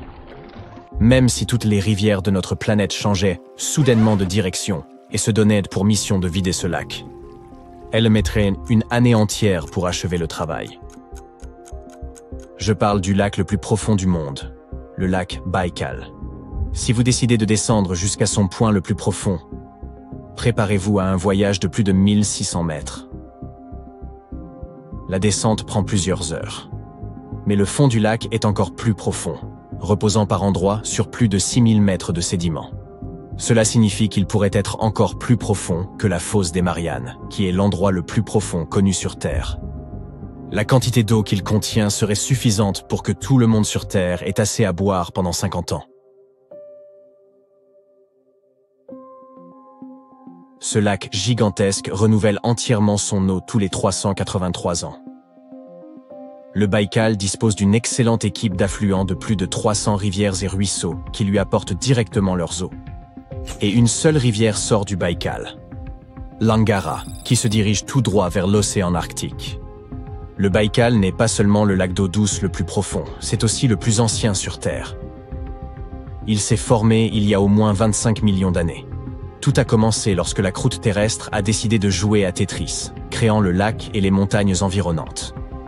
À une époque, le Baïkal n'était apparemment qu'un simple lit de fleuve, mais des tremblements de terre sont venus secouer la terre, et la distance entre les rives s'est agrandie. Le niveau de l'eau a augmenté en raison de la fonte des glaciers. Plusieurs lacs se sont alors formés pour finir par en créer un seul. Le Baïkal est l'un des 20 lacs du monde vieux de plus d'1 million d'années. Et comme il n'a pas été perturbé par les périodes glaciaires, c'est un terrain de recherche parfait pour les scientifiques. Ces sédiments prélevés en profondeur nous en apprennent beaucoup sur le climat de notre planète à différentes périodes. Puisque le Baïkal se trouve sur un rift continental, avec 2000 secousses sismiques par an, le lac s'approfondit et continue de grandir. Ses rives s'éloignent à peu près au même rythme que les côtes de l'Amérique du Sud et de l'Afrique. Il pourrait donc tout à fait devenir un océan. Une autre chose que le Baïkal partage avec les océans, c'est que ses eaux sont riches en oxygène, même à ses profondeurs les plus extrêmes. C'est l'une des raisons pour lesquelles la faune du lac est incroyablement diverse. Il abrite plus de 2500 espèces animales et 1000 variétés de plantes. Pour la moitié, ces espèces sont uniques et endémiques. Il y a des algues et aussi des poissons, l'eau moule et le coméphore. Quelques ours, élans et lynx vivent également sur ces rives. Ils apprécient sans doute le fait que les températures près du lac sont toujours plus élevées que dans le reste de la Sibérie. Grâce à cette grande masse d'eau, La plupart des habitants du Baïkal préfèrent rester au fond des eaux. Mais vous rencontrerez un courageux animal si vous décidez de passer par là. Voici le phoque du Baïkal, également connu sous le nom de Nerpa. C'est le seul vrai phoque d'eau douce au monde. Le Nerpa a un regard si doux qu'il a presque décroché le rôle du chapeauté dans Shrek. Un Nerpa en bottes, ça me plaît bien. Ses grands yeux lui permettent de chasser son poisson pélagique préféré. D'autres types de phoques peuvent vivre dans l'eau douce et s'y reproduire, mais ces phoques-là sont les seuls à y passer toute leur vie. Mais attendez, comment les phoques, supposés être des créatures océaniques, ont-ils fini dans un lac, à des kilomètres et des kilomètres de la mer? Il y a environ 400 000 ans, pendant l'époque du Pléistocène, ces créatures aventureuses ont remonté le fleuve et les émissaires qui reliaient le Baïkal à l'océan Arctique. Le phoque annelé qui vit encore en Arctique est considéré comme l'ancêtre du phoque du Baïkal. Aujourd'hui, les phoques du Baïkal demeurent dans leur habitat d'eau douce en raison des changements géologiques. Et ils semblent être assez heureux là où ils sont, car ils ont le choix d'une grande variété d'aliments. Les phoques se rassemblent principalement dans les zones nord et centrales du lac, mais se déplacent vers le sud en hiver. Le lac est recouvert de glace, où ils se couchent pour se détendre. Tout comme leurs cousins océaniques utilisent les rochers ou la plage. Depuis au moins 1969, on voit apparaître de mystérieux anneaux de glace ici et là de manière aléatoire. À un moment, ils étaient si grands que les astronautes pouvaient même les voir depuis l'espace. Ces anneaux apparaissent généralement fin avril, mais peuvent être présents en janvier ou en mai. Les scientifiques n'arrivaient pas à percer le mystère de leur formation. Ils avaient toutes sortes de théories, la plus populaire reposant sur des bulles de méthane provenant des profondeurs. Mais à un moment, ils ont remarqué que certains des anneaux se trouvaient dans des eaux moins profondes, où il n'y a pas d'émission de gaz. Ainsi, une équipe internationale a décidé de résoudre ce mystère. Ils se sont rendus au lac Baïkal, ont percé des trous dans la glace et ont installé des capteurs dans l'eau. En 2016, au début de leurs recherches, ils ont entendu dire que 2 camionnettes étaient coincées dans ces mystérieux anneaux de glace. Une fois analysées les données des capteurs, il s'est avéré que derrière ces anneaux, il y avait des tourbillons chauds circulant dans le sens des aiguilles d'une montre sous la couche de glace. Les courants étaient le moins intenses au centre des tourbillons, et la glace au-dessus était donc plus épaisse que sur les bords. Les eaux du lac sont tellement transparentes qu'on peut y plonger le regard à des profondeurs extrêmes, jusqu'à plus d'une 40aine de mètres sous la surface. C'est en raison des montagnes environnantes qui y déversent leur glace fondue. Le plancton du lac permet également de nettoyer les débris flottants. Lorsque cette eau cristalline gèle, elle forme une couche de glace épaisse et transparente. Le vent joue les sculpteurs sur le Baïkal et y crée des œuvres d'art uniques en leur genre. Ils soulèvent l'eau qui gèle en des formes insolites, des bulles, des stalactites, des choses que l'on ne voit nulle part ailleurs. L'emplacement et la géographie du lac, ainsi que les cycles de dégel et de régel, créent les conditions parfaites pour cet atelier de sculpteur, et vous pouvez même voir des rochers qui semblent flotter. Le bas du rocher gèle à la surface de la glace. Ensuite, les vents forts érodent sa base, créant une sorte de joli socle pour le rocher. Si vous pensez que ces rochers flottants ont l'air étrange, que penserez-vous alors du monstre du Baïkal? Les Bouriates de Sibérie ont une légende au sujet d'un dragon aquatique qui vivrait dans le lac. Le dragon est considéré comme la créature la plus puissante de la mythologie asiatique. On dit qu'il y aurait 4 dragons vivant dans les 4 mers, chacun responsable d'une des directions cardinales. Le Baïkal est la mer du Nord, dans cette histoire. L'image de ce dragon serait présente dans d'anciens pétroglyphes sur les falaises du Baïkal. Une lourde dalle de pierre, qui pourrait remonter jusqu'au 9e siècle avant Jésus-Christ, représente un mystérieux monstre des eaux. Imaginez toutes les histoires contenues dans cette pierre, les vestiges d'une époque révolue, la grande énigme des falaises du Baïkal. La légende raconte qu'un guerrier local poursuivait le dragon.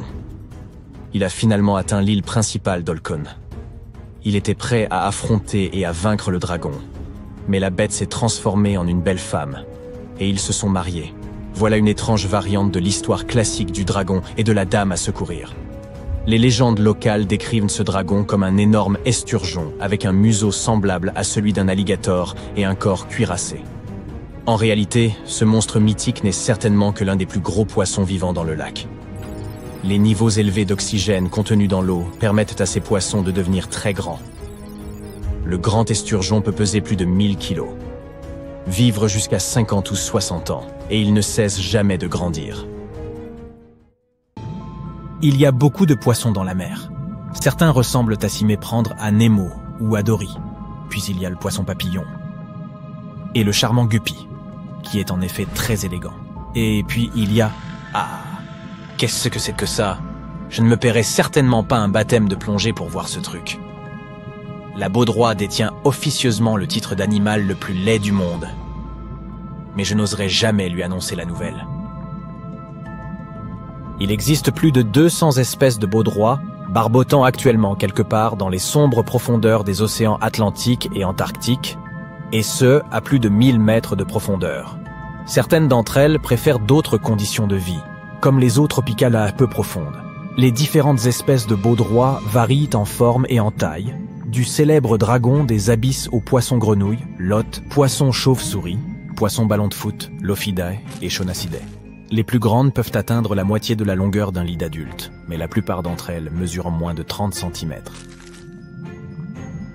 Étant donné que les options en termes de repas ne sont guère nombreuses là où elles vivent, elles ont dû mettre au point une technique de chasse unique. Elles ne gaspillent pas leur précieuse énergie à poursuivre des proies potentielles. Au lieu de cela, elles utilisent un morceau d'épine dorsale qui dépasse de leur bouche à la manière d'une canne à pêche, d'où leur nom anglais d'anglerfish. Au bout de cette canne à pêche se trouve un sac de bactéries bioluminescentes qui brillent dans l'obscurité.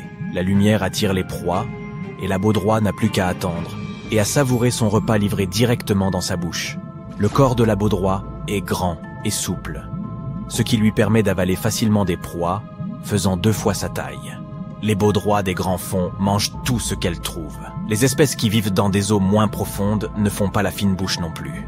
Elles peuvent dévorer tout ce qu'elles croisent, des crevettes aux escargots en passant par les petits poissons. Seules les baudroies femelles sont dotées d'une telle canne à pêche. Mais qu'en est-il des mâles? Trouver l'âme sœur dans les profondeurs de l'océan n'est pas si facile. Je veux dire, il n'y a littéralement pas de lumière là-dessous. De plus, les températures sont glaciales et le taux d'oxygène est très faible. Les baudroies ne peuvent pas se permettre d'avoir beaucoup de rendez-vous galants dans ces conditions, alors elles s'accouplent pour la vie. Et avant que tu ne trouves ça trop mignon, il faut préciser qu'elles le font d'une manière assez spéciale. Les baudroies mâles sont beaucoup plus petites que leurs dulcinées. Le contraste est si frappant que lorsque les chercheurs se sont intéressés pour la première fois à leur vie amoureuse, ils pensaient que ces mâles étaient en fait des rejetons ou des alevins qui traînaient à côté de leur maman. Certaines espèces de baudroies mâles possèdent des récepteurs qui leur signalent la présence d'une femelle à proximité. Après l'accouplement, le mâle mord sa compagne et reste accroché à sa tête, à son ventre, près de sa queue ou à tout autre endroit auquel ils ont accès. Alors qu'ils fusionnent ainsi ensemble pour toujours, la femelle reçoit les cellules, l'ADN et les organes reproducteurs du mâle, mais perd ses cellules immunitaires. Le mâle est donc logé et nourri gratuitement en permanence. Compte tenu des prix actuels de l'immobilier, ça semble être le pied. Mais ce logement est partagé par un maximum de 8 mâles, et ils ne peuvent pas déménager si l'envie leur prend un jour. Il est peu probable que tu rencontres ce poisson des profondeurs dans la vraie vie. Mais si tu es fan de ARK, survival, et que tu y croises une baudroie, n'oublie pas que tu peux facilement la devancer à la nage et l'amadouer à coups de fléchettes tranquillisantes. Une fois que tu te seras lié avec elle, la baudroie peut devenir ton éclaireur et t'aidera à découvrir de nouvelles zones grâce à ses capsules bioluminescentes. De retour dans le monde réel, dans la zone crépusculaire de l'océan, entre 200 et 1000 mètres de profondeur, la baudroie n'est pas la seule créature que tu sois chanceux de ne jamais rencontrer. De nombreux habitants de la région semblent tout droit sortis d'un film d'horreur ou de science-fiction, mais c'est parce qu'ils ont dû s'adapter à ce monde obscur et abyssal. J'ai fait de mon mieux pour te préparer aux créatures que tu t'apprêtes à rencontrer, en commençant par le poisson-ogre. Ce dernier passe la plus grande partie de leur vie dans les profondeurs, mais la nuit, ils remontent vers la surface pour se nourrir. Ces animaux sont plus actifs que la plupart des autres habitants des abysses. Ils n'attendent pas que la nourriture vienne à eux. mais la traquent et l'attrapent avec leurs longues dents carnassières.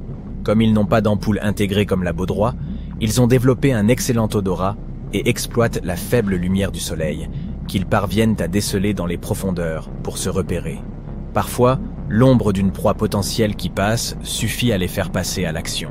Bien qu'ils n'aient pas l'air bien charmants, ils sont tout à fait inoffensifs pour l'homme, des fois que tu tombes sur l'un d'entre eux. Malacosteus semble être le nom d'un sortilège interdit, mais il s'agit en fait d'un autre habitant des profondeurs, qui a des habitudes de chasse tout à fait sournoises. Il possède des photophores spéciaux, produisant de la lumière sous chaque œil.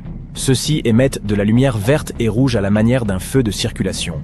Contrairement à d'autres poissons, ces derniers ne quittent pratiquement jamais la zone crépusculaire, et la zone de minuit qui, elle, se trouve entre 1000 et 4000 mètres.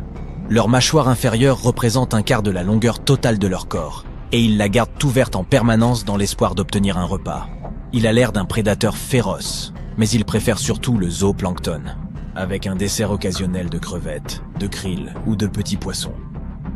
Tu ne t'attendais sûrement pas à rencontrer un hybride d'anguille et d'oiseau, mais le voici. L'anguille nemictis possède un bec semblable à celui d'un oiseau, avec des pointes recourbées.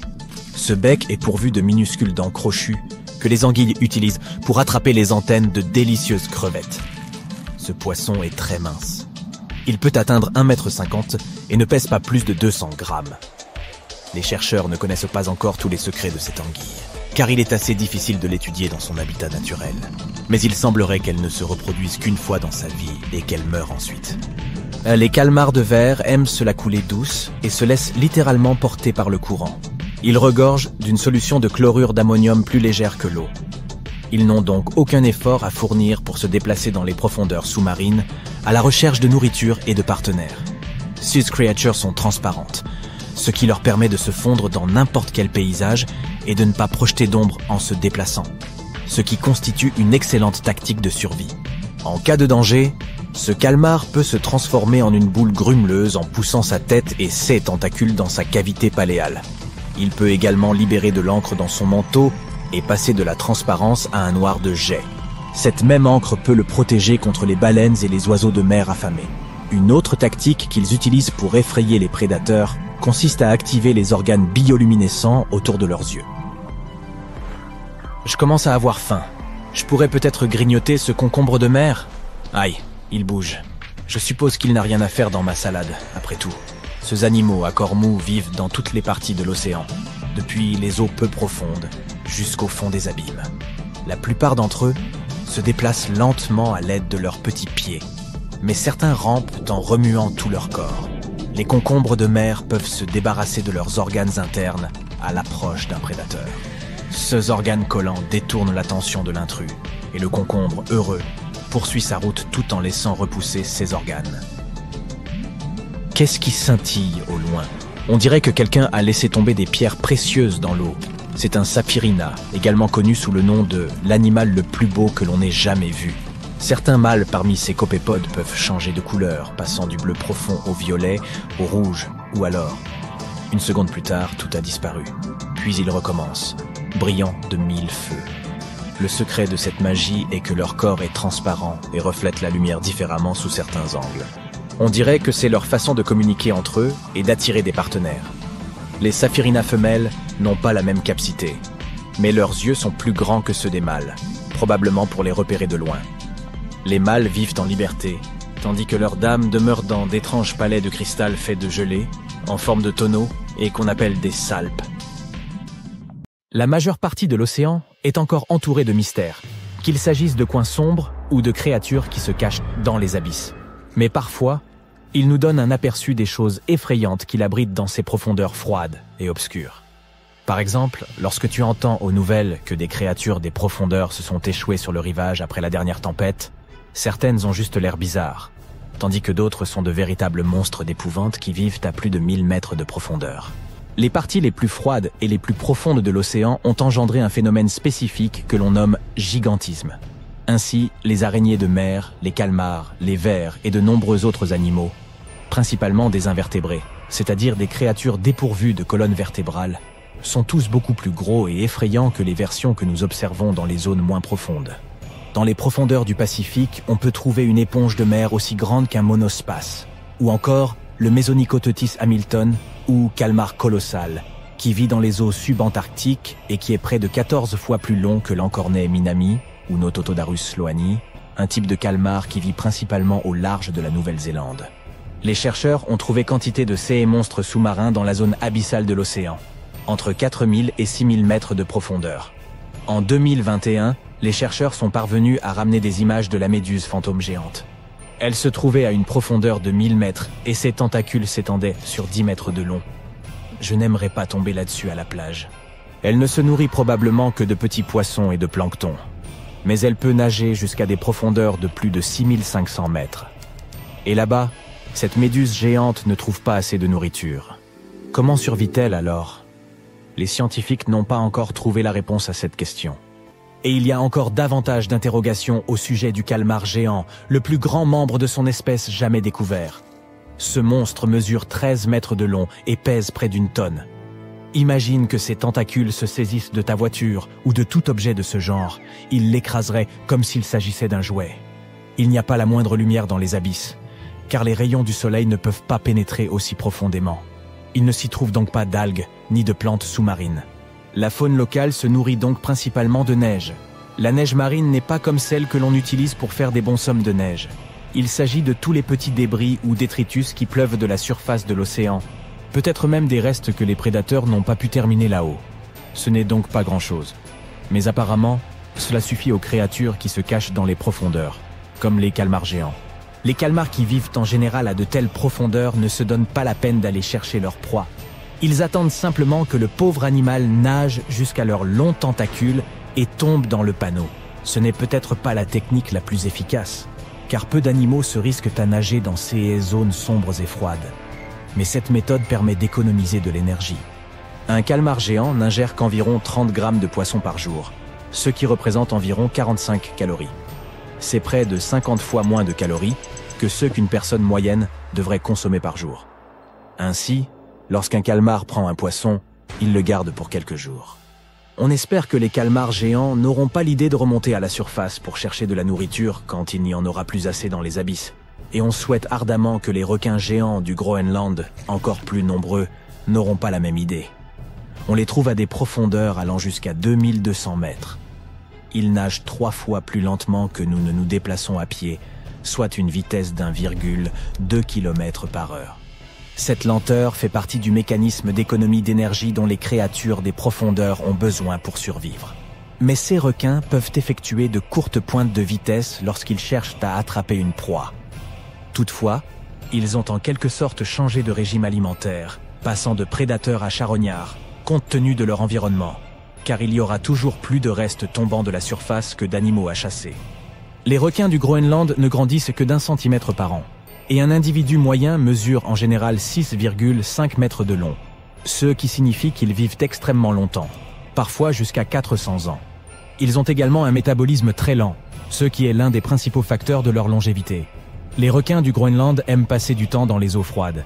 Ils y sont adaptés car leurs tissus contiennent des composés chimiques spécifiques qui empêchent la formation de cristaux de glace sur l'ensemble de leur corps. Cela signifie qu'ils disposent d'une sorte d'antigel naturel. Qu'est-ce qui les rend si grands? Les scientifiques n'en sont toujours pas certains, mais certaines théories tentent de l'expliquer.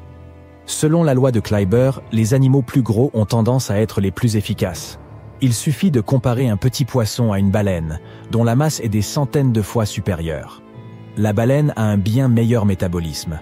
Elle conserve l'énergie plus efficacement et en disperse moins dans l'environnement sous forme de chaleur.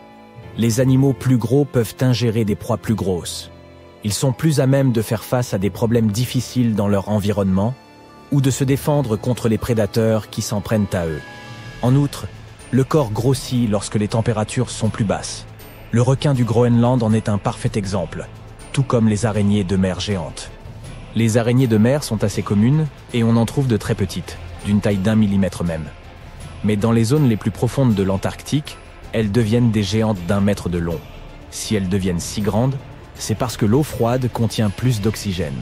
L'oxygène se diffuse donc davantage dans le corps de l'animal, ce qui lui permet de grandir. Oui, à la fois comme organisme et comme créature de cauchemar. Et que dire de ce ver tubicole géant, le Riftia pachyptila? Des chercheurs l'ont découvert accidentellement alors qu'ils sondèrent les mystères du fond de l'océan Pacifique. Ils sont tombés sur des cheminées hydrothermales inhabituelles. C'est la chaleur volcanique qui est à l'origine de celle-ci. Lorsque l'eau s'infiltre par des failles ou des fissures dans la roche, ces évents changent de direction. Et lorsque l'eau en ressort, elle est riche en minéraux et en composés chimiques. La plupart des animaux ne pourraient jamais survivre à cette soupe toxique, mais pas ces vers tubicoles. Cela a été une véritable surprise. Car non seulement ils ne sont pas gênés par ces cheminées toxiques et par la température presque bouillante de l'eau, mais ils y ont développé des écosystèmes entiers. Ils sont uniques parce qu'ils n'ont pas besoin de la lumière du soleil pour survivre. Au lieu de cela, de petites bactéries constituent leur principale source d'énergie. Ces bactéries tirent leur énergie directement de ces haies composés chimiques toxiques. Il ne s'agit donc pas de photosynthèse, mais d'un processus appelé chimiosynthèse. Et ces haies vers tubicoles n'ont pas de bouche.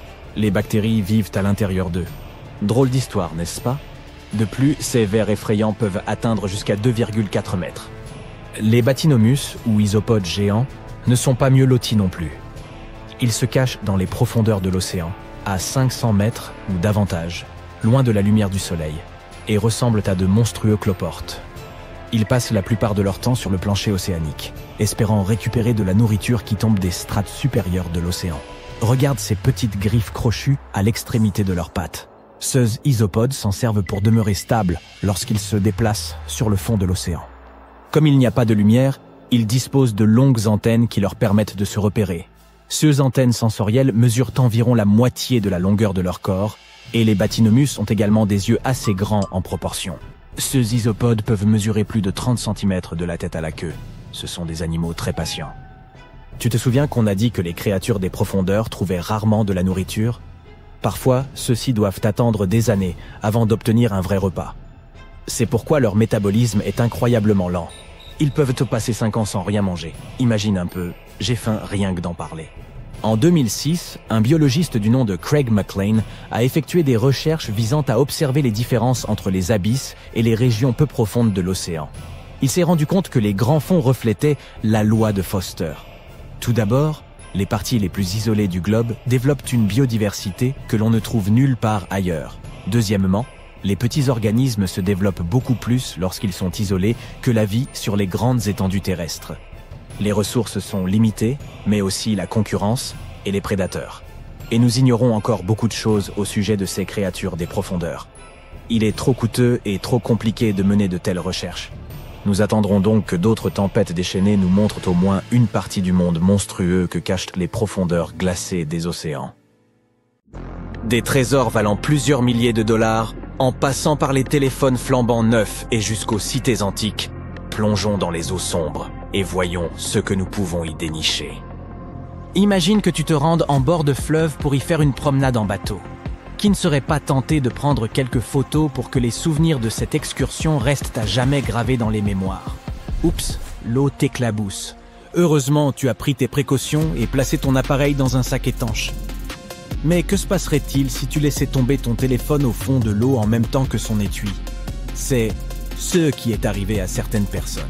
Un plongeur professionnel et un youtubeur se sont immergés dans une rivière très appréciée des touristes, lesquels y avaient perdu une quantité d'effets personnels d'une valeur cumulée de 20 000 $, y compris des iPhones 9 et des bijoux.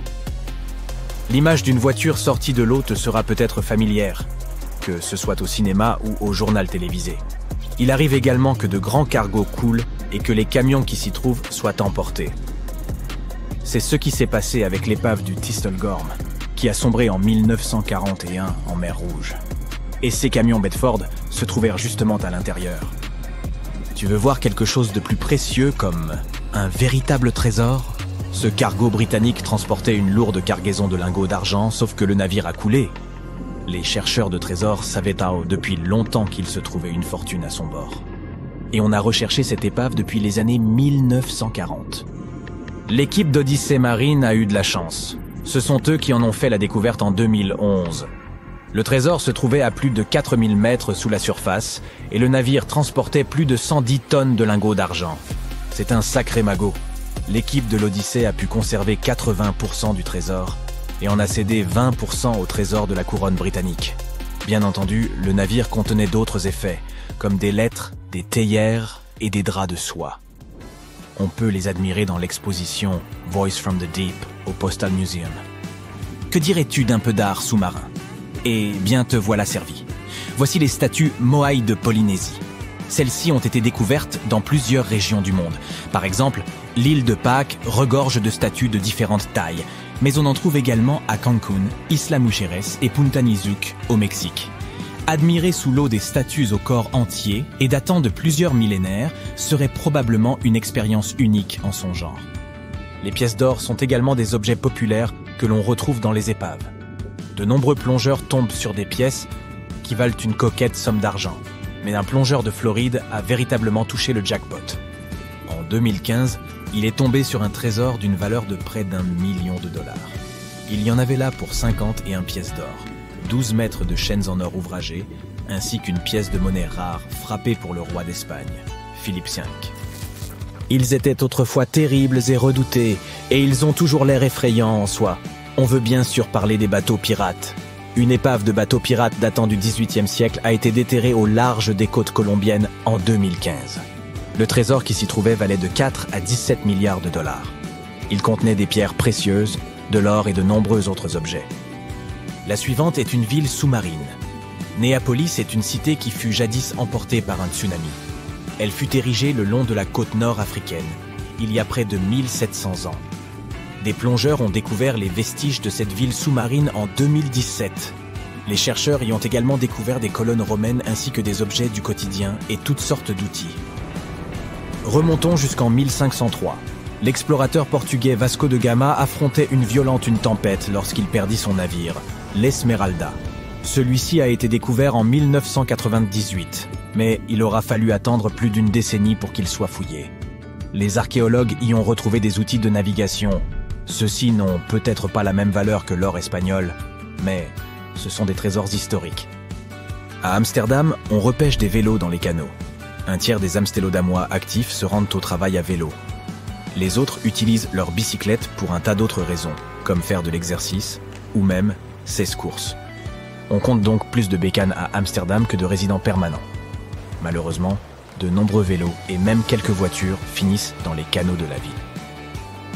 Le fait qu'Amsterdam compte 165 canaux, pour une longueur cumulée de près de 100 km, ne facilite pas la tâche des autorités. Il est évident que les propriétaires ne jettent pas leurs propres vélos à l'eau. Ceux-ci peuvent se retrouver dans les canaux des suites de vents violents, d'actes de vandalisme, de vol ou par simple accident. Chaque année, les autorités repêchent entre 12 000 et 15 000 bicyclettes. La suivante est une autre ville perdue.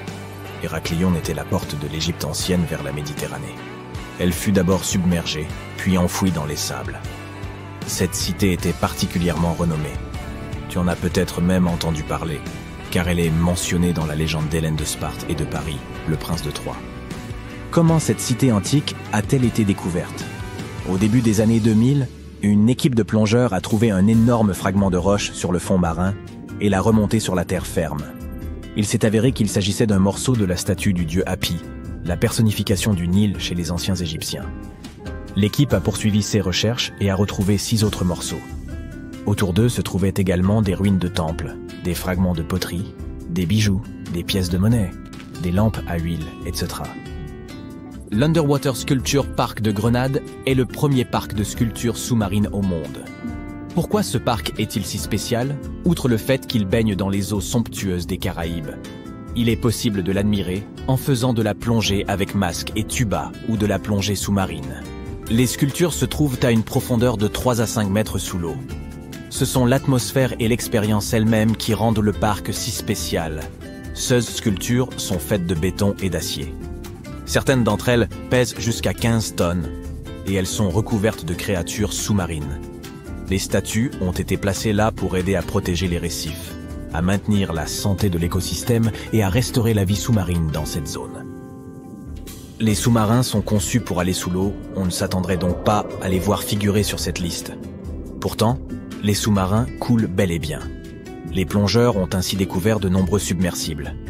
Par exemple, un sous-marin australien a été retrouvé au large de la Papouasie-Nouvelle-Guinée, plus d'1 siècle après avoir coulé.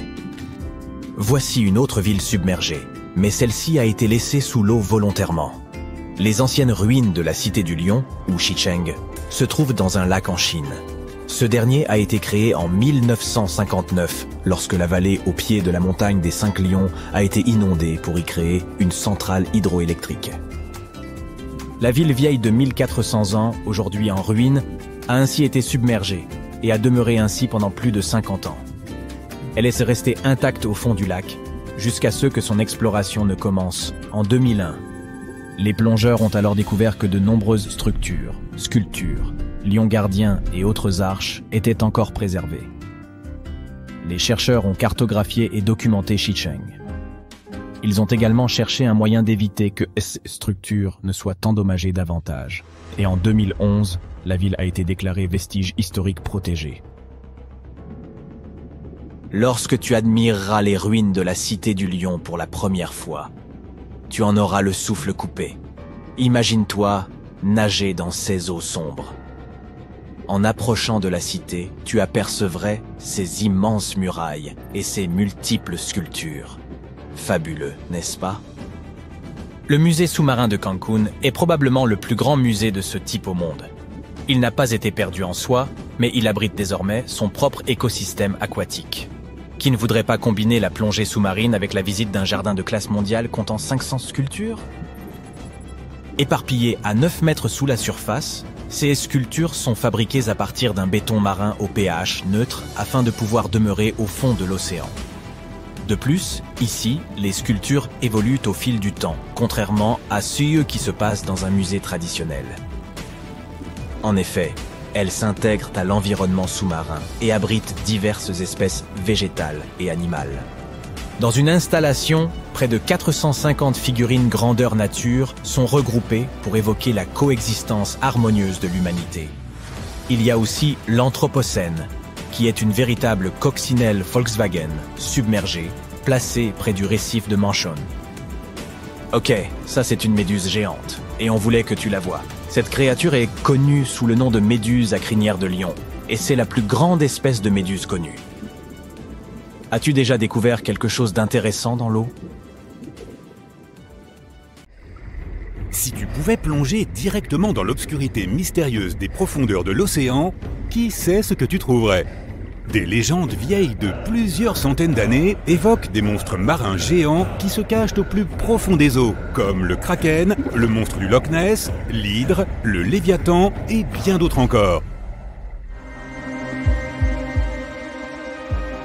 D'accord, personne n'a jamais vu ces créatures, mais il y a quand même des araignées de mer, des calamars et des vers, et bien d'autres animaux bizarres qui ont grandi bien au-delà de ce à quoi l'on s'attendait. Jette un coup d'œil à ce calmar colossal provenant des eaux subantarctiques. Il est environ 14 fois plus long que l'encornet Minami qui vit près de la Nouvelle-Zélande. Et au fond de l'océan Pacifique, il y existe une éponge de mer aussi grande qu'un monospace. Les océans contiennent environ 96,5% de toute l'eau de notre planète. Jusqu'à 80% de toute la vie sur Terre que nous avons découverte se trouve sous la surface de l'eau. Nous n'avons pas encore exploré, cartographié ni même visité plus de 80% de l'océan. En fait, nous avons mieux cartographié Mars que les fonds marins. La pression qui règne là-dessous est insensée et elle te donnerait l'impression d'être écrasé par près de 50 jumbo jets. Quant aux températures à de telles profondeurs, elles sont extrêmement basses. Les conditions qui règnent au fond de l'océan sont rudes. Les créatures qui y vivent doivent donc s'adapter. C'est pourquoi beaucoup d'entre elles sont devenues très grandes pour survivre. Ce phénomène est appelé gigantisme des profondeurs. Plus tu t'enfonces sous la surface, moins il y a de lumière solaire. C'est pourquoi les températures baissent drastiquement. Le résultat de ce phénomène est une augmentation de la taille des cellules et une plus longue espérance de vie.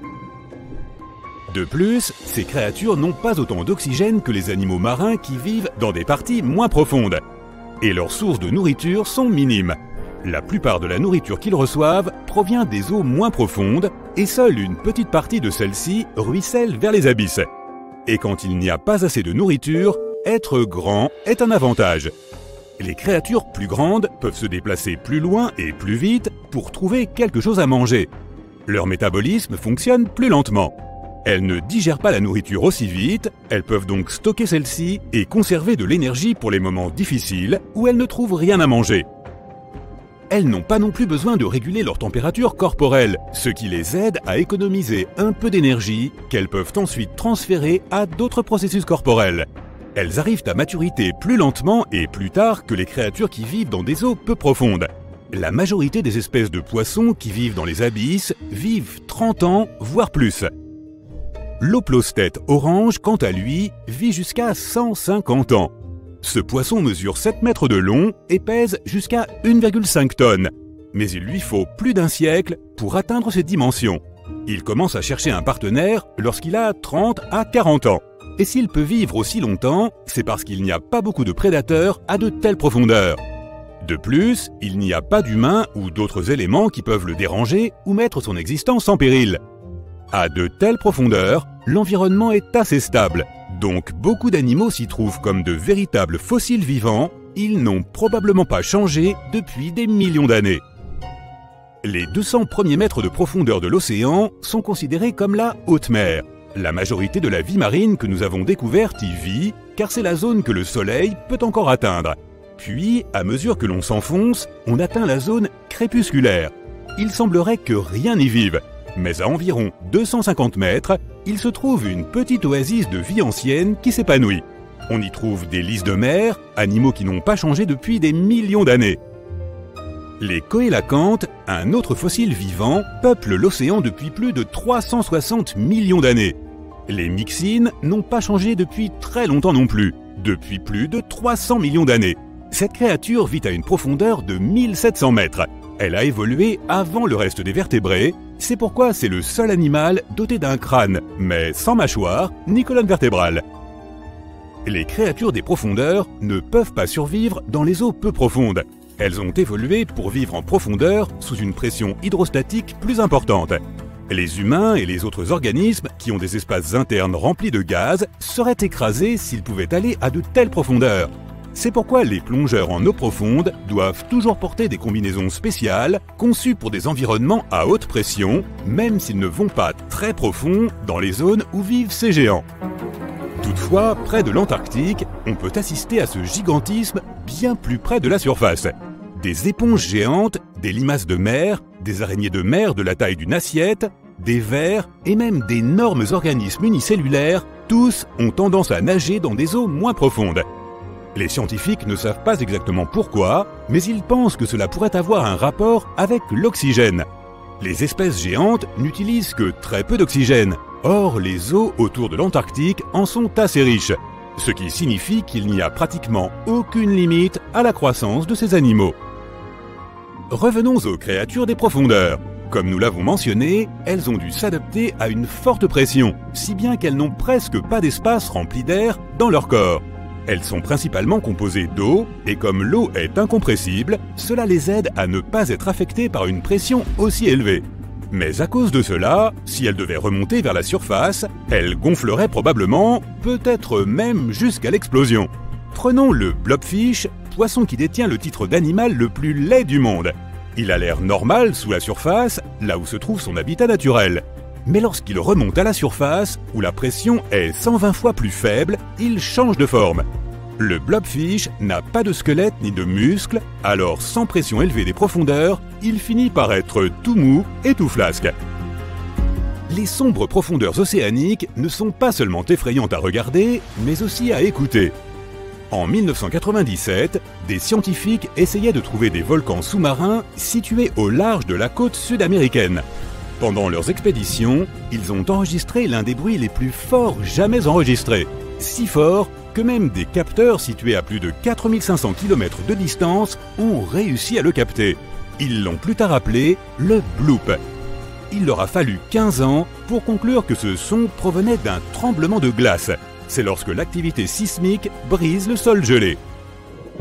L'eau au fond de l'océan n'est pas toujours extrêmement froide. Il y a des évents hydrothermaux au fond de la mer et l'eau qui en sort peut atteindre les 400 degrés Celsius. Mais à de telles températures, la très forte pression, celle-là même qui t'écraserait, est ce qui empêche l'eau de bouillir. Des centaines d'espèces animales vivent près des évents hydrothermaux en eau profonde. Certaines d'entre elles, comme les vers tubulaires, ne ressemblent à rien de ce que nous avons vu auparavant. Ces vers absorbent les composés chimiques des fluides qui s'échappent des évents. C'est ainsi qu'ils nourrissent les bactéries qui y vivent. Et en retour, ces bactéries leur fournissent le carbone dont les vers tubulaires ont besoin pour survivre. 2/3 de toutes les espèces de corail découvertes par les scientifiques vivent dans des parties sombres, profondes et extrêmement froides de l'océan. Certaines vivent même à 5000 mètres de profondeur. Elles peuvent survivre à des températures aussi basses que -2 degrés Celsius.